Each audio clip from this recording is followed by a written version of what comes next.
everybody, this is Graham, also known as the Collector 75. Welcome to another Transformers review. For this one, I am doing the Transformers Commemorative Edition Soundwave. Now, I know I've actually probably done Soundwave once or twice probably already, but this is one that I was rummaging through a box back at my mum and dad's house in their loft because I was looking for some Transformers to sell, and I've been selling a few of the reissues that, like the Toys R Us reissues from about 2008ish, give or take, like the Jazz and Hot Rod and what have you. And I put those on eBay, and I noticed this in the box as well, and I thought, you know what, I wouldn't sell this because there is a reason why.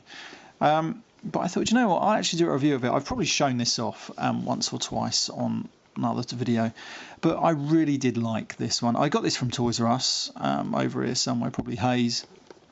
I don't know, I can't remember how much now, probably about 20 quid, or could be more, could be less.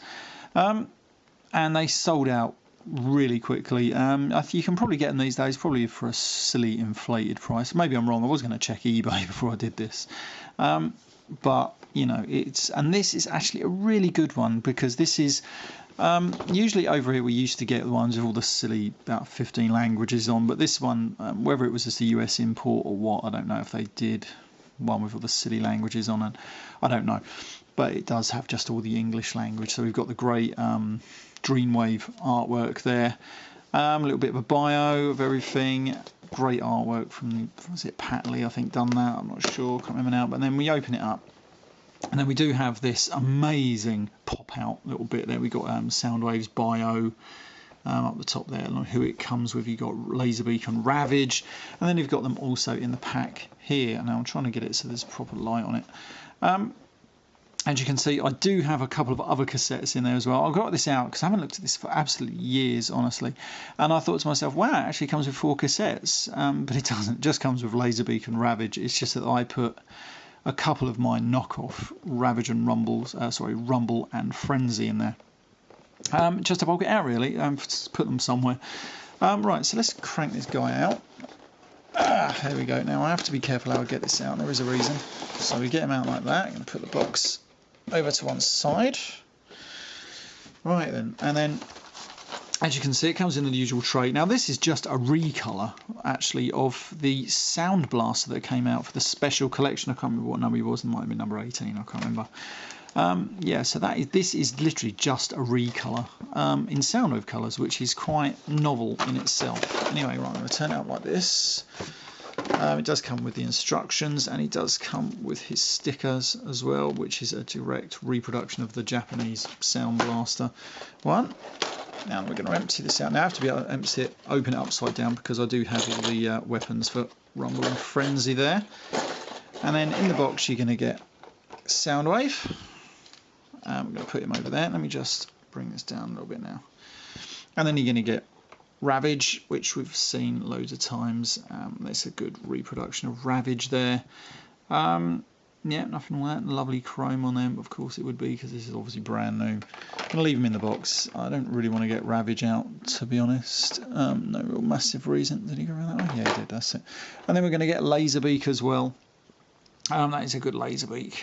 I did like my original generation one, though the paint on this isn't as red as I would remember the originals being. It definitely looks slightly orange, but there we go.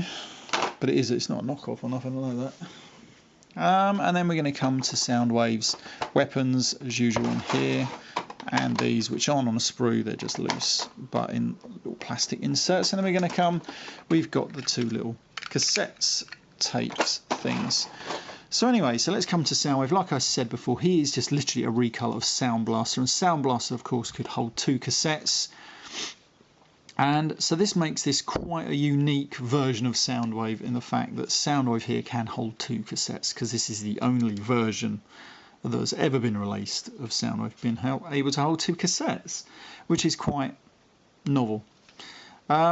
He does have all the usual functions and everything. He's got lovely tight joints. This does open. You have to be a bit careful because I've got 2 cassettes in there, and because they're spring loaded with the arms and everything, it does propose a little bit of a thing. It's a good this is a knockoff. These are good knockoffs, though the springs they could have used, I never understood why they put springs in these. I've probably said it before, they should have just had little clips somewhere where you can push up the head instead of using the spring-loaded feature, because I hate it. But there we go. Anyway, so you've got Frenzy, Rumble, whoever you want to call them, in there as well. Let's close them up. Laserbeak and Ravage will fit in there, take my word for it. I don't really want to get them out. We've seen them hundreds of times, all the cassettes. But then obviously to transform it, you just do the normal transformation. And you're not going to really go wrong with it, really. It's lovely tight joints. Exactly the same as that classic Soundwave from when you was a child. He was a popular character, because do you know why? This is why I say he was a popular character, because for a Generation 1 toy he had loads of articulation. Alright, the knees bend forwards, but you can ignore that. You can get him to stand up. But the arms had so much articulation. You had an elbow joint, a free decent movement on that shoulder joint, and that was all you needed, really. Just as long as he could punch someone, what more did you need? Or point a gun at someone. And obviously you've got the guns here, so as long as he's going to stand up over there, you extend that, get one of these missiles, whatever you want to call them out, plonk that in, and you will of course hold it in his hand, no problems, and then get the other one. Haven't put the stickers on this. I was thinking of doing it, but then I couldn't be bothered. That will go in there. It's a nice tight fit in there. And there we have Soundwave in robot mode, and I love it. I really do love it, honestly. I think this is a great toy. I mean, this is what was Soundwave. The original one was one of my first ever Transformers back in 1985 when I was 10. So that's why I love it so much. And then just to do a quick size comparison, you could bring in Masterpiece Soundwave, and as you can see, this is probably one of the best Masterpiece figures that I have at the moment. I do have a few others. I want to do lots more reviews of some Masterpiece. I do have Masterpiece Ultra Magnus and Star Saber that I want to do, but it's just finding the time and the want to do them, because by the time I get around to doing videos, it's either late at night and I'm so tired. So I don't know, I can't always be bothered. But I do want to do them. I've got Masterpiece Optimus Prime up there, the MP10. Want to do that, and a few others. But yeah, I really want to do them. But this is a great figure. If you can get this one, this commemorative edition, it is worth it because you can hold the 2 cassettes. There are some others. I think one of the other special collection from that Japanese line, the original Soundwave that they released before that they re-released Sound Blaster, was a hybrid. It used the basic Soundwave mould, but then used part of this, well, this bottom part, but without being able to hold 2 cassettes. Yeah, so if you can get this one, I'd get this one if you can. Like I said, I don't know what prices are like. Anyway, right, this has been Graham, the Collector 75. I'm going to leave this review there, and I shall see you all next time. Bye for now.